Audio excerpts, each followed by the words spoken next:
మాజీ ఎంపీ గోరంట్ల మాధవ్ను గుంటూరుకి తరలించారు. Rajahmundry central jail నుండి ప్రత్యేక వాహనంలో గుంటూరుకి తీసుకువెళ్లారు పోలీసులు.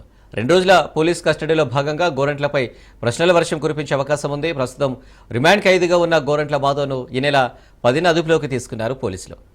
ఐటీడీపీ కార్యకర్త చేబ్రోల్ కిరణ్ పై దాడికి యత్నించిన కేసులో గోరంట్లను పోలీసులు అదుపులోకి తీసుకున్నారు. ఇక ఇదే కేసులో మరో 5గురికి కూడా పోలీసు కస్టడీకి అనుమతించింది కోర్టు. రేపు సాయంత్రం వరకు పోలీసు కస్టడీలో గోరంట్ల మాధవ్ ఉండనున్నారు.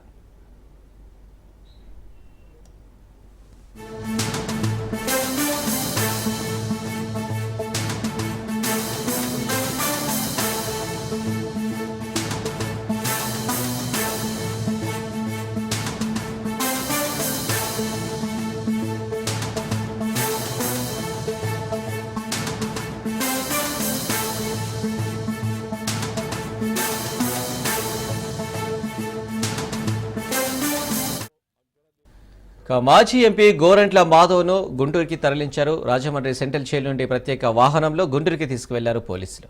2 రోజుల పోలీస్ కస్టడీలో భాగంగా గోరంట్లపై ప్రశ్నల వర్షం కురిపించే అవకాశం ఉంది. ప్రస్తుతం రిమాండ్ ఖైదీగా ఉన్న గోరంట్ల మాధవ్ను ఈ నెల 10న అదుపులోకి తీసుకున్నారు పోలీసులు. ఐటీడీపీ కార్యకర్త చేబ్రోల్ కిరణ్ పై దాడికి యత్నించిన కేసులో గోరంట్లను పోలీసులు అదుపులోకి తీసుకున్నారు. ఇక ఇదే అంశానికి సంబంధించి డీటెయిల్స్ మోహన్ అందిస్తారు. మోహన్. Good morning Anil. మనం చూసుకుంటే ఏదైతే టీడీపీ ఐటీడీపీ కార్యకర్త అయినటువంటి కిరణ్ ని చేసిన నేపథ్యంలో అడ్డగించి దాడికి ప్రయత్నించిన ఆ కేసులో మాజీ ఎంపీ గోరంట్ల మాధవ్ ను అరెస్ట్ చేసి రాజమండ్రి సెంట్రల్ జైలుకి తరలించిన విషయం తెలిసిందే.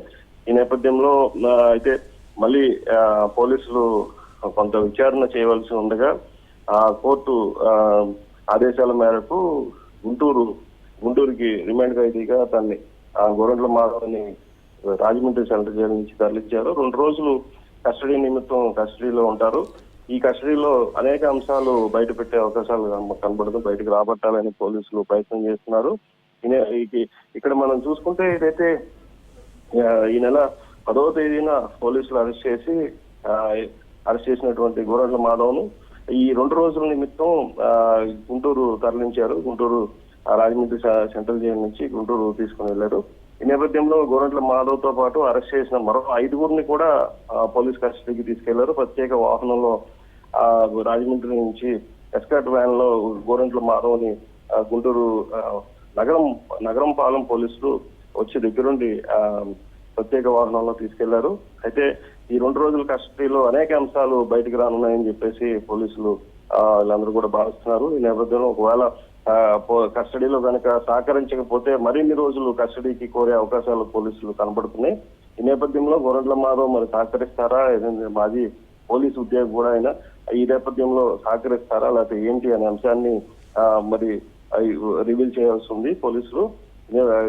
ఇది ఇక్కడ పరిస్థితి అని. Right Mohan, thank you.